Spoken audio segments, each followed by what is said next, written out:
Welcome to another episode of Army Real Talk, a segment of AUSA's Army Matters podcast.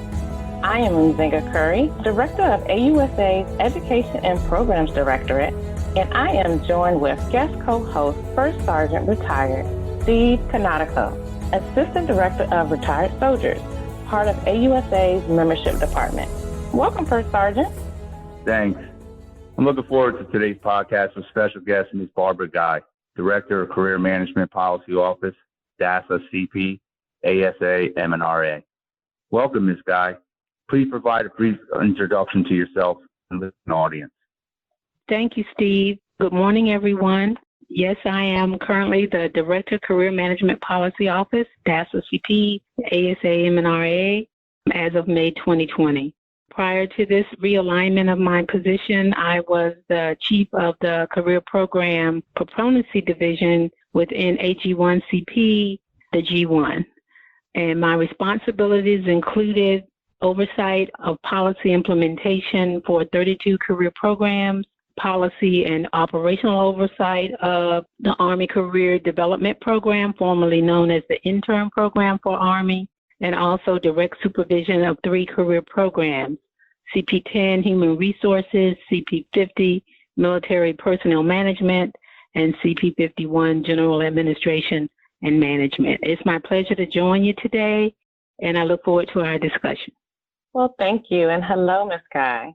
So I'm just going to jump into the questions because there have been a lot of discussions centering around Army talent management, and I would love it if you would provide an overview of the new program aimed to improve civilian talent.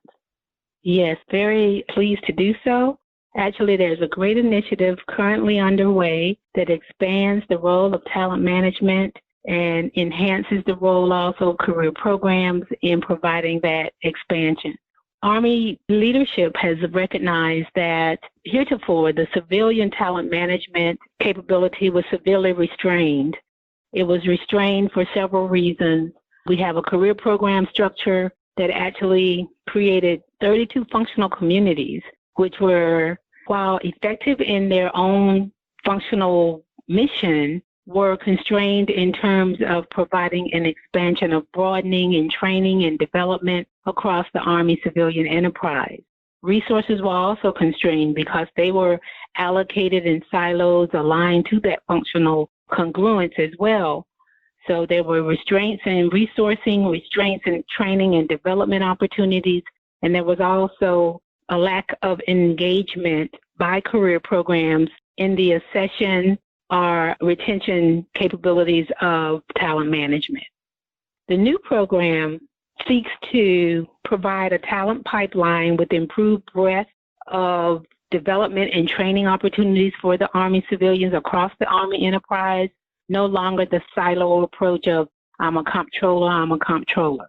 I'm manpower, I'm manpower. Now you have the opportunity to expand that development.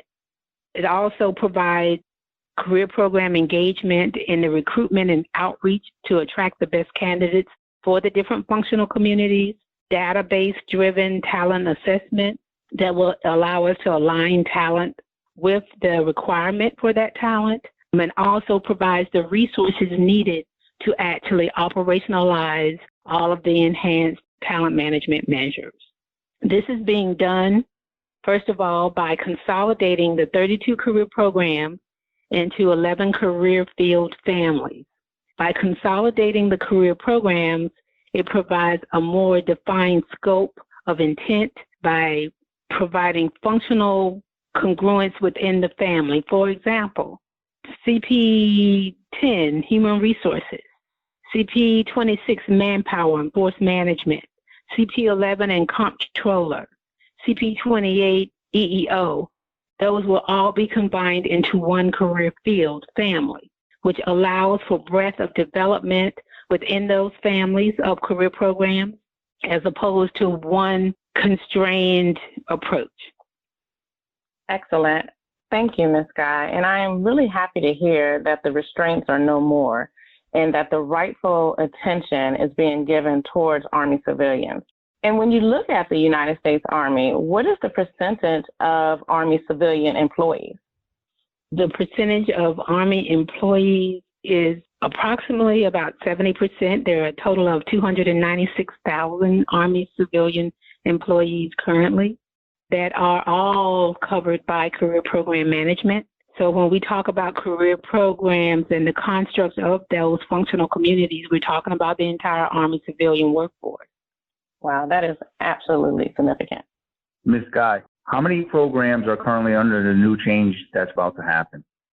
There are currently 32 career programs that are being consolidated into 11 career field family designations. With the consolidation also is the establishment of an operational support cell that will take the operational responsibilities out of the career program office and consolidate them into an operational cell. For example, budget responsibilities, training, approval responsibilities, something as simple as DTS responsibilities. All of that will be consolidated into an operational support cell, which provides the opportunity for the career program officers to focus on workforce analysis and also assessments of their training and development needs. This new organization also being established will be all realigned under Headquarters Civilian Human Resources Agency, better known as CHARA. So currently the 32 career programs are dispersed throughout the Army in different organizational settings. For example, they're at TRADOC, they're at FORCECOM, different commands. But that is all being transformed now to consolidate all of them, all 32, within CHARA under the Army Civilian Career Management Agency, new acronym ACMA. And that agency will be the host for all 32 career programs, will also have the operational support cell there that provides all the operational support, as well as the command and control leadership, which will be by the director of CHARA, Ms. Carol Burke. Wow, that's a lot of changes. So I know currently that there's 32. Under this new change and the consolidation, will there be a lower amount of career programs, or will it stay at the same amount of number? Well, the career programs will consolidate into the career fields. The career programs, as they are known today, will not go away, but they will be consolidated into that career field construct. Leadership for those career programs will now transform from an individualized 32 SESs across the Army for every functional community will transform into 11 SES leaders for each career field. To answer your question, it consolidates, but it does not eliminate the individual career program designation. Ms. Guy, what was the reason for this change? The reason for this change was that Army recognized that talent management for the civilian workforce had not been appropriately engaged or initiated.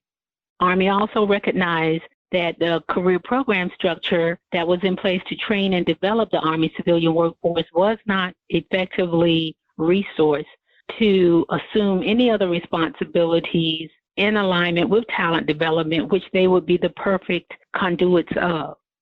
In response to that recognition, senior leadership, in publishing the Army People Strategy, discussed and mandated actually that enterprise level of talent management for the Army civilian workforce be implemented and that career program roles and responsibilities be expanded to assume that. The resulting effect of that published document is what you see now as the establishment of ACMA, the new organization, the consolidation of career programs into a more manageable construct versus 32 across the enterprise, now 11 field families, aligned resources to support the requirements of implementing this strategy have all gone into the plan to make this a reality. A lot of thought went into this process, and I'm glad that Army civilians are getting taken care of in this situation. Ms. Guy, under the process with civilians, I know there's some platform where you could continue your education or develop yourself professionally throughout your career.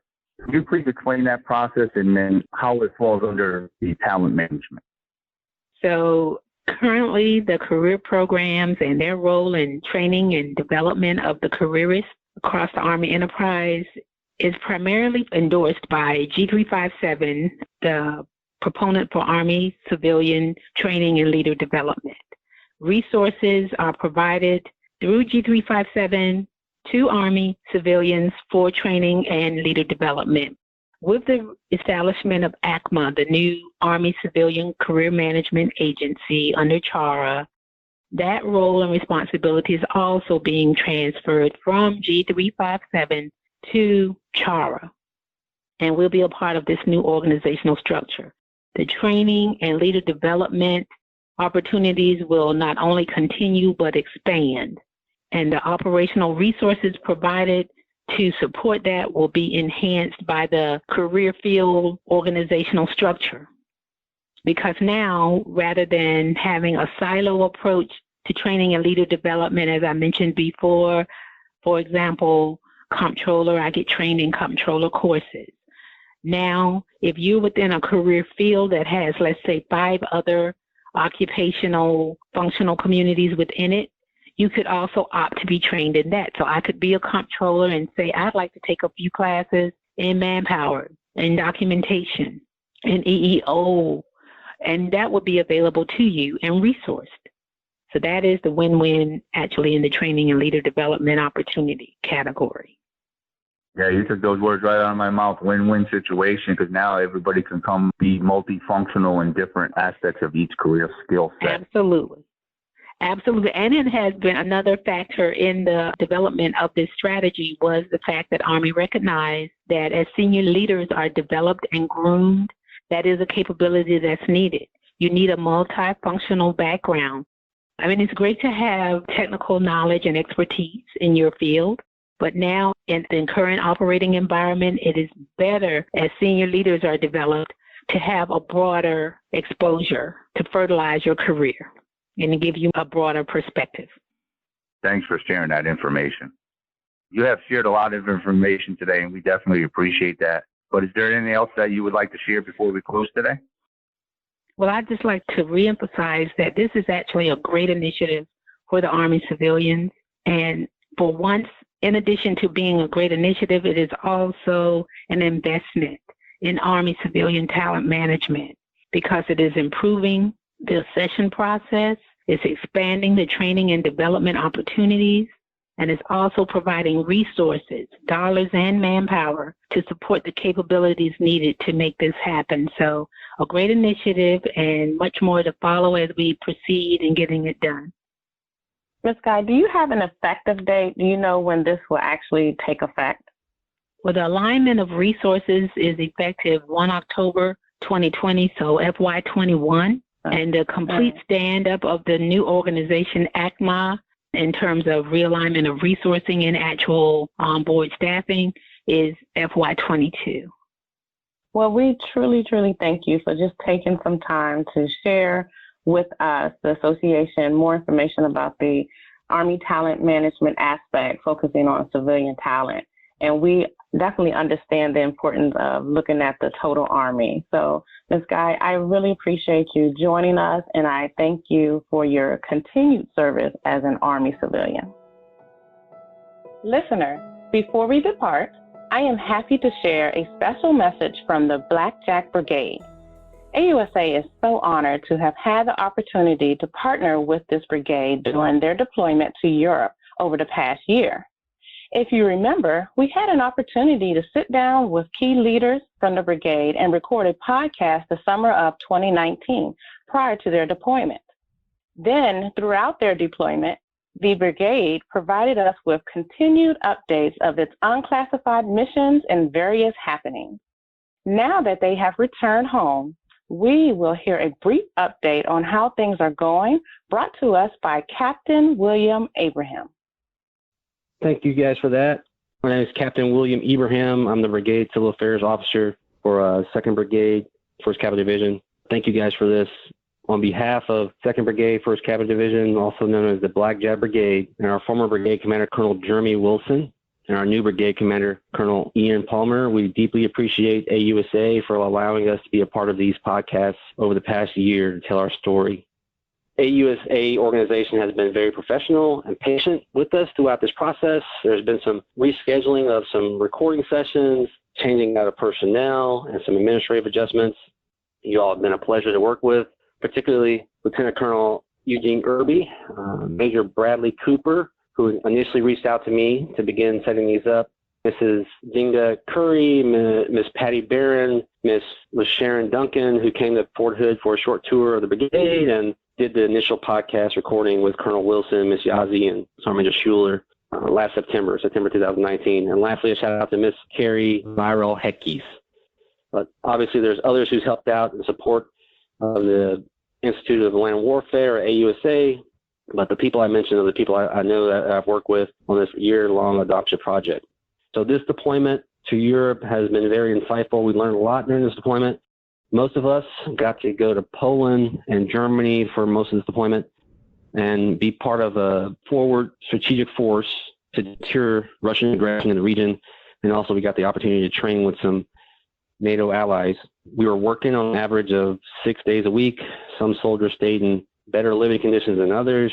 We did plenty of partner events with other militaries and the local communities.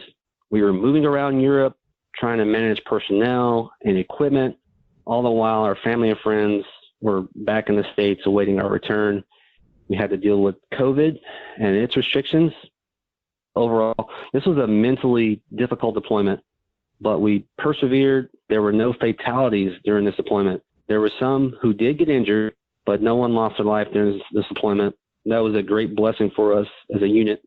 Looking forward, the brigade will get to take a collective deep breath, get to take some much-deserved leave and time off. We'll start getting fielded some new equipment. We'll transition personnel in and out, a lot of those, and then we'll start focusing on training again. So for me personally, I recently got selected for a company command, of which will be outside of 2nd Brigade and outside of 1st Cavalry Division. So me and my family are looking forward to that experience and the new challenges there.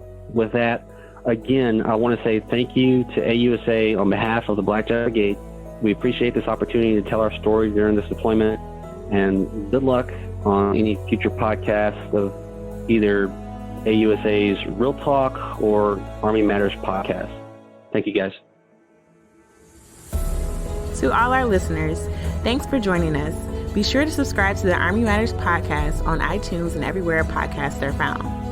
The Army Matters podcast series is brought to you by the Association of the United States Army, the U.S. Army's professional association, member-supported, Army-connected. Visit us at ausa.org for more information or to become a member. Your membership helps AUSA continue to carry out its mission to educate, inform, and connect with the total Army, our industry partners, and our supporters of a strong national defense. For questions or to provide topic recommendations, email us at podcast@ausa.org. Have a great Army Day. Hua.